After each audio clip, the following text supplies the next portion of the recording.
Can you please explain what postpartum is and why it's such a difficult period for women? Yeah, well, postpartum, just post meaning after, partum giving birth, is just the period after a mom has given birth. And so that can be, there's an immediate postpartum. So that's right after you give birth. That's the immediate postpartum. And we would say that's like the first 6 to 24 hours, depending on what's going on. And then the longer postpartum period is 2 to 3 months, like 6 weeks by standard. So some people use postpartum as a short way to say postpartum depression. So I actually wanted to clarify with you if you meant postpartum as in postpartum depression or the period of postpartum. Postpartum and postpartum depression. Right. So for the first 2 to 3 months after someone has given birth, their hormones are adjusting back to like their pre-pregnancy state. And so there's a drop in estrogen and progesterone, like a sudden drop in that. And so it can throw off your moods. There's something called baby blues, which affects about 70% of women, right? It's just like you feel a little bit of grief. You might feel weepy. Sometimes it even makes you a little bit disconnected from the baby, but it doesn't go to a dark place. And usually with like sunlight, magnesium, more sleep, that resolves on its own after about 2 weeks.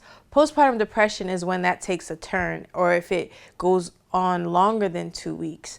And then you have, like depressive symptoms, like you can't get out of bed, you don't want to connect with the baby, you don't really want to take care of yourself, you feel sad, and it's kind of inexplicable. So that's a combination of the hormones and then probably also other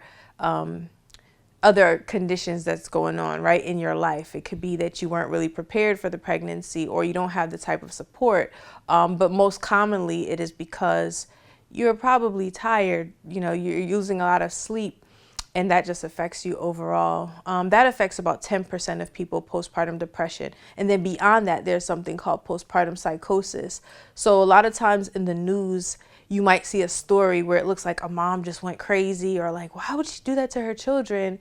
Particularly us, like Black women, when you see something that seems erratic, we're like, our first instinct is, wow, this person is a monster, but not realizing like she could be going through some mental issue right now, like that stress. And because it's so stigmatized in our community, people just take it as like, I'm in a bad mood, or da da da. Like there's no rationale for it, when in fact, like, she's stressed beyond what she can manage, or that person is stressed beyond what they can manage.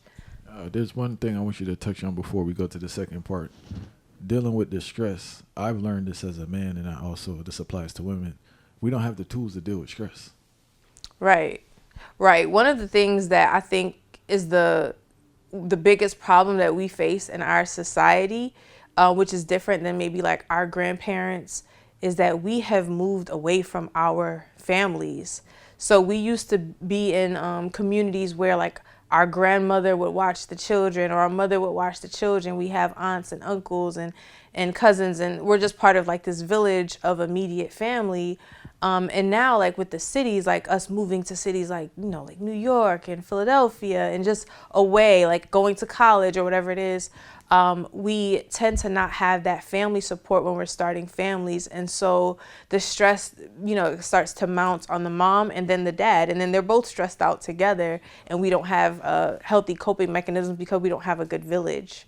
All right. Well, what can women do to get through this postpartum period, and how can men support women to get through this postpartum period? Yeah. So one thing is, I always go back to nutrition. Like what you're putting in your mouth has a lot to do with it. So just making sure that you're nourishing yourself well, because if you're breastfeeding, or even if you're not breastfeeding, like having lost all those nutrients, or sharing those nutrients with your baby, starts to deplete you, particularly of things like vitamin D and vitamin B, which can stabilize your mood, and magnesium. And there are herbs like motherwort that can help you to balance your hormones a little bit better, deal with that period more gracefully. Getting sleep is a big big thing, because like sleep deprivation, whether you have a baby or not, can start to make you feel a little loopy. So getting a lot of sleep is important, and it's hard when your baby is up through the night and you're trying to nurse or you're trying to feed.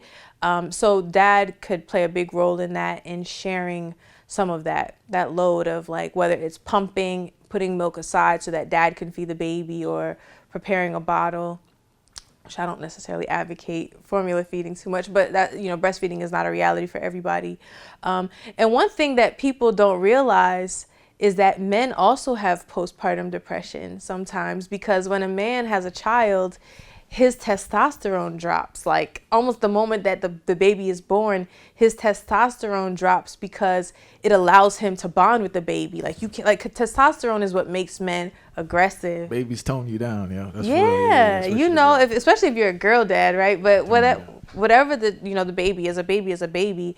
Your testosterone drops, and if you're not in touch with that, like if you're not connected to that, then it can manifest as irritability, indecisiveness. I know that I've experienced that too with, my partner. When we first had a child, like it seemed like his mood was changing, but it's that drop in testosterone, the mood changes that come with that, and then also just the life circumstances. So a man might feel overwhelmed with that drop in testosterone, those mood changes, and then you accompany that with like lack of preparedness for the baby, and then you start to see like fatherlessness. Not saying that is the sole reason, but that can contribute to why men leave. He went to get milk and he never came back. He was stressed out too. So it's something that we have to hold the mom and hold the dad together as a unit.